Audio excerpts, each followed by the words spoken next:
Bonjour à tous, je suis Gilles Mancian, je venais vous saluer. On vient de traverser une éclipse de soleil, et il y a cette nouvelle lune, donc on devrait commencer à sentir, enfin toujours, il y a toujours des transformations à l'intérieur, mais de plus en plus de se sentir plus connecté avec ces nouvelles énergies à l'intérieur de nous, faire tous savoir que l'état de grâce, c'est quelque chose qui se passe à l'intérieur, hein, le paradis, toutes ces choses-là, ça n'a rien à voir avec les conditions extérieures. Ce que le Christ avait d'ailleurs dit, hein, le royaume des cieux est à l'intérieur de vous, et donc c'est vraiment ici qu'il faut chercher cette connexion, et puis de toute manière, on travaille tous les jours, hein, de toute manière, on n'a pas le choix, je ne peux pas échapper à notre conscience, mais on apprend à être plus conscient par rapport, plus dirigé par rapport à nos énergies, hein, et essayer de ne pas avoir de jugement sur nous-mêmes.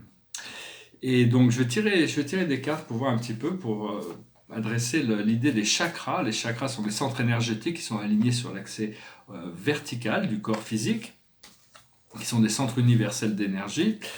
Et donc voilà, à la base, c'est là où il y a tous les problèmes, où il y a tous les challenges, c'est là, en bas de la colonne vertébrale. On a ce chakra, et là on a la carte du guérisseur. Donc on cherche à guérir, on cherche à arrondir les angles, on cherche à devenir complet, à devenir satisfait. Ce que l'on voit au niveau du nombril, le deuxième chakra, qui conditionne tous les plans terrestres et les plans astraux, le monde des désirs, le monde physique aussi. On a les arbres, on va comprendre que les arbres sont des êtres supérieurs, les minéraux aussi, enfin supérieurs, ils ne sont pas supérieurs, tout est égal à un, mais ils sont plus intelligents que nous, ils sont plus avancés, c'est eux qui permettent à la vie, au reste de la vie d'exister. Et donc on doit devenir un peu comme un arbre, on doit s'ancrer. Mais enfin, on n'est pas des arbres. Si on n'aime pas là où on est, on a le droit de bouger, hein. Les arbres, ils sont là pour leur vie, et donc ils sont ancrés dans cette réalité terrestre. Ce que notre système, notre plexus solaire nous reflète, c'est-à-dire notre centre de pouvoir. La plupart des humains utilisent ces trois chakras exclusivement, hein. Il faut monter à la quatrième dimension dans le cœur pour commencer à prendre conscience des plans supérieurs. Ces sept chakras sont connectés à sept dimensions de réalité. Et là, on a les relations karmiques. C'est-à-dire que tout est connecté, tout a un sens, tout est lié ensemble. Donc il faut arriver à détendre les liens qui sont négatifs le plus possible pour trouver cette sérénité, cette paix. Ce que l'on sent au niveau du cœur, la quatrième dimension, le centre de l'être, le chakra neutre, on a le moine ou la nonne. C'est-à-dire de ne pas gaspiller ou de ne pas gaspiller notre énergie à des choses qui ne sont pas nécessaires, pouvoir garder son énergie, pas être dispersé trop, hein, pas du tout si possible. Après ça, au niveau du cinquième chakra, la cinquième dimension, le chakra de la communication, qui régularise tout ce qui rentre et ce qui sort de notre corps, sous la forme de mots, hein, et ce qui rentre sous la forme de nourriture. Là, on a la ferme. On veut communiquer sur l'habilité de prendre soin de notre planète et puis pouvoir être indépendant, pouvoir se nourrir, nourrir les autres. Ce que l'on voit au niveau de notre troisième œil, la sixième dimension, le centre de l'être, c'est le siège de la conscience, au centre de notre cerveau. Ici, on a homme-femme, mais ici se tourne le dos, hein. Donc il faut arriver à réconcilier le corps émotionnel, le corps qui est connecté au corps astral, avec le corps mental qui est connecté au monde physique, hein. Donc il faut réunir ces parties. Une fois qu'on a fait ça, on peut se libérer de l'esclavage et de l'emprisonnement. Et comment on fait ça? Grâce à la confiance et la foi. Ce que l'on voit au niveau de notre septième chakra, la septième dimension, la couronne, on a l'amour non partagé. L'amour, c'est quelque chose de libre. On peut le partager, mais on peut pas le demander des autres. Par contre, on peut le proposer de nous-mêmes. On peut se le donner à soi-même. C'est vraiment une période de test justement pour ça, pour apprendre à pouvoir. Peut-on aimer sans condition? Peut-on aimer, s'aimer soi-même, aimer la vie, aimer toutes les situations, les choses, à trouver de la gratitude dans les petites choses pour pouvoir garder notre esprit concentré sur cette guérison, ce réconfort, et savoir que bon, il n'y a que ça qui est vrai, c'est la transition vers quelque chose de plus intégré. Et une fois qu'on fait ça, on trouve Atlantide. Atlantide, c'est la mémoire d'une civilisation matriarcale qui est très ancienne. D'ailleurs, je vais peut-être discuter un petit peu d'exo-histoire, l'histoire exopolitique, un peu l'histoire. Ce que l'on a au niveau de la base, c'est nos peurs. C'est-à-dire, on doit faire face à nos peurs. Il y a toutes ces peurs qui sont encore là.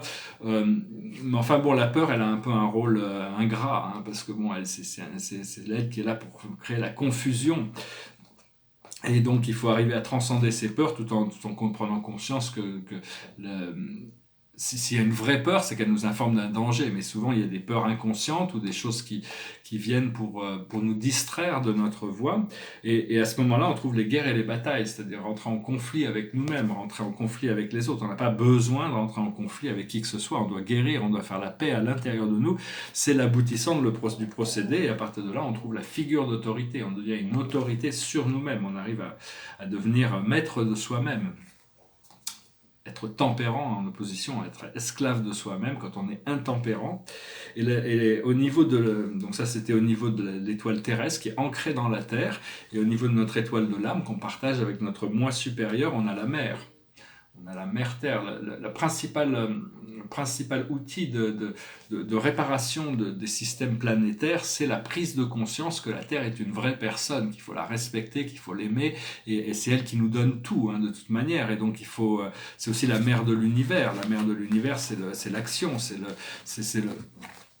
un être divin qui vit éternellement au centre de l'univers, mais qui a des antennes partout. Hein, il y a des antennes partout. Elle est consciente partout, c'est cette mère de l'univers. Et on vit dans un univers local, un nuage stellaire qui est plein des milliers de nuages stellaires comme ça dans notre Voie lactée. Notre nuage stellaire, c'est 10 millions d'étoiles à peu près. C'est ce qu'on appelle un univers local.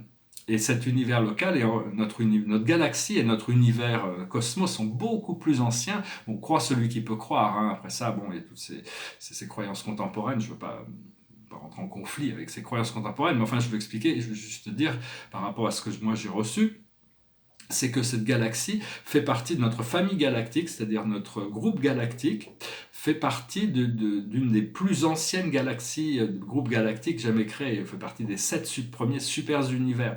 Donc notre galaxie est beaucoup plus ancienne que tout ce que l'on peut imaginer. Les galaxies, plus elles sont lointaines, au plus elles sont jeunes, en réalité.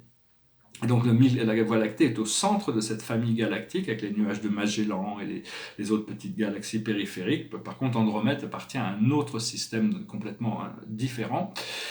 Et donc dans cette galaxie, il y a des milliers de nuages stellaires qui sont comme ça, qui sont des univers locaux et qui évoluent. Au plus on se rapproche du centre de la galaxie, au plus ces univers locaux sont évolués. Hein.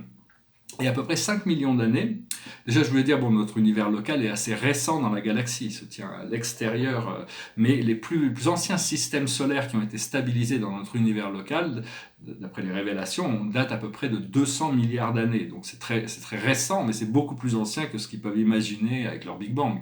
Et donc, mais on a un jeune univers, on est en plein développement, et dans cette galaxie, il y a 5 millions d'années, on a été envahi par des forces très mécaniques, guerrières, autoritaires, qui venaient d'une autre galaxie et qui ont commencé à s'établir un peu partout dans la Voie lactée, jusqu'au moment où ils sont rentrés en confrontation avec des civilisations très avancées qui vivaient dans notre galaxie. Et donc, il y a eu cette invasion, ces guerres galactiques qui ont duré des centaines de milliers d'années. Et c'est là où la Fédération galactique de la lumière s'est créée, à peu près 4,5 millions d'années. Ces nations stellaires ont décidé de former une alliance pour opposer ces forces d'invasion qui venaient d'une autre galaxie. C'est ce qui est connu sous les Draconiens, Orion, enfin toutes ces forces... les archons, tous ces êtres qui sont dans le pouvoir et la domination. Ils veulent envahir ce qu'on appelait l'Alliance d'Anshara ou l'Alliance Noire. Leur but était de conquérir toute la galaxie, mais seulement il y avait toutes ces forces d'opposition de la lumière qui ont créé cette association, la Fédération galactique de la lumière, comme force de sécurité. Et ces guerres ont duré des centaines de milliers d'années, millions d'années, pas de millions d'années, de milliers d'années, pardon. Et éventuellement, la lumière a gagné, c'est-à-dire il y a eu des accords qui ont été faits, et on doit laisser certains territoires à l'obscurité.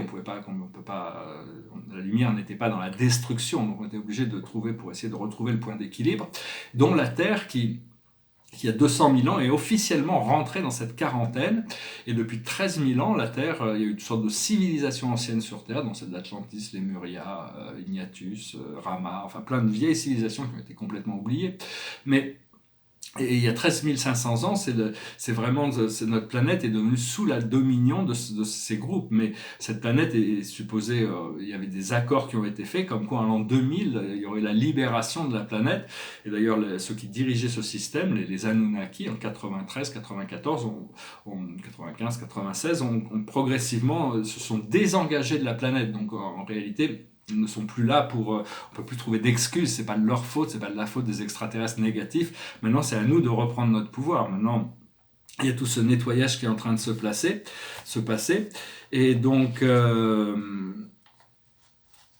oui, c'est juste que bon, notre galaxie éventuellement va être complètement nettoyée de tous les points sombres. Hein. Il y a encore plein de points sombres dans la galaxie, des systèmes solaires. Même à l'intérieur de notre système solaire, on apprendra qu'il y a des civilisations dans tout le système solaire qui existent à un niveau de fréquence vibratoire où on ne peut pas les voir physiquement, mais ils sont là dans la 4e dimension. Et il y a toutes sortes de planètes qui sont encore des points noirs. Et donc il y a besoin de cette purification. Éventuellement, on va arriver à ce point d'élévation de tout l'univers est en train de s'élever, notre galaxie va devenir la galaxie de la rose d'or. C'est l'archange Michael qui a annoncé ça, une fois que tous les circuits de la vie et de l'énergie dans la Voie lactée seront élevés au niveau de la 5e dimension. Il y a toute une élévation qui est en train de se préparer. Bon, ça prend des choses qui prennent du temps. Mais enfin bon, il y a toute cette histoire que c'est juste un petit aperçu, juste une idée, hein, parce que le jour où les révélations, les extraterrestres vont arriver, les extraterrestres bienveillants, la fédération, toute l'humanité va être informée par certains maîtres ascensionnés ou des archanges de l'histoire réelle, de toutes ces choses que l'humanité a oubliées par rapport à leur origine cosmique et divine, parce qu'on est tous connectés à l'un. Donc voilà, je sais pas, je voulais parler un petit peu de cet accord d'Anshara, hein, avec cette libération qui se prépare. Hein. On a quand même pas mal participé. On continue, si Dieu le veut, on continuera à participer d'ici. Sinon, on continue à participer de là où on en est, de toute manière. Enfin, la vie se trouve toujours là où on en est. Hein. Donc, essayer d'accepter là où on en est. Et donc voilà, je vais vous saluer pour cette nouvelle lune. Je vais chanter une petite chanson. Derrière moi, c'est un tableau, c'est un portrait. C'est une sorte de Bouddha avec le mot paradis. C'est un portrait, il y a un bon look, j'aime bien. Et puis c'est le premier tableau sur lequel je me suis lancé à faire ces 150 planètes principales du système solaire. C'est ma première tentative. Et donc bientôt, j'espère pouvoir les faire en grand format avec beaucoup plus de détails. Et je vais tirer quelques cartes après ça. Je vais juste chanter une chanson. C'était une chanson que je chantais l'autre jour, mais on l'a rechantée. It goes like this. She would never say where she came from. Yesterday don't matter if it's gone. While the sun is bright, or in the darkest night, no one knows. She comes and goes. Goodbye, Ruby Tuesday. Who could hang a name on you when you change with every new day? Still, I'm gonna miss you. Don't question why she needs to be so free. She'll tell you it's the only way to be. She just can't be chained to a life where nothing's gained or nothing's lost at such a cost. Goodbye, Ruby Tuesday. Who could hang a name on you when you change with every new day? Still, I'm gonna miss you. There's no time to lose, I heard her say. Catch your dream before they slip away. Dying all the time, lose your dream and you will lose your mind and life and kind. Goodbye, Ruby Tuesday.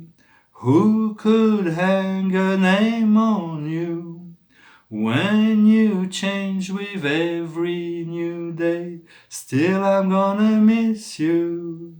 Goodbye, Ruby Tuesday. Who could hang a name on you when you change with every new day? Still I'm gonna miss you. Voilà, une belle chanson des Rolling Stones. Et donc oui, tout ça, il faut savoir que la Terre, c'est un joyau, c'est une pierre précieuse dans la Voie lactée, c'est quelque chose de merveilleux, magnifique. On prendra conscience de l'honneur qui est de vivre sur cette planète un jour. Pour le moment, c'est encore... Pendant très longtemps, c'était une planète prison où on envoyait les âmes qui avaient commis des crimes ou des délits pour être punis, pour venir dans cette réalité inférieure. Seulement bon... À un moment donné, la Terre avait besoin de se libérer, elle a créé un cri d'appel à tout l'univers, et donc on est venu en masse. Les âmes sont venues pour s'incarner sur la Terre, pour assister depuis l'intérieur. C'est la seule manière de libérer, c'est à travers la prise de conscience des populations, pour pouvoir arriver à s'auto-libérer. Donc voilà, la plus haute sagesse pour nous aujourd'hui, c'est la direction, rester dans la direction qui nous semble être la sagesse. Ce que l'on doit comprendre, c'est la confiance. Ce que l'on doit faire, c'est les ressources. Et l'aboutissant, c'est l'accomplissement. Donc voilà, on se prépare pour reprendre conscience. C'est pas toujours facile de rester bien assis, bien conscient dans cet état de totale acceptation et de communion. Au départ, ça demande quand même un peu un effort de travailler sur soi-même pour rester en alignement avec le vide. C'est pas toujours facile d'accepter le vide comme quelque chose de ne pas avoir à se projeter ni en arrière ni en avant, être complètement dans le moment présent. Ça, c'est un challenge, mais on va y arriver de plus en plus et la vie devrait devenir de plus en plus agréable au fur et à mesure que ce flow devient de plus présent dans notre réalité manifestée. Voilà, je vous remercie d'aimer, de partager, de commenter, de souscrire. Je vous souhaite une excellente journée. Je vous dis à bientôt. Namasté.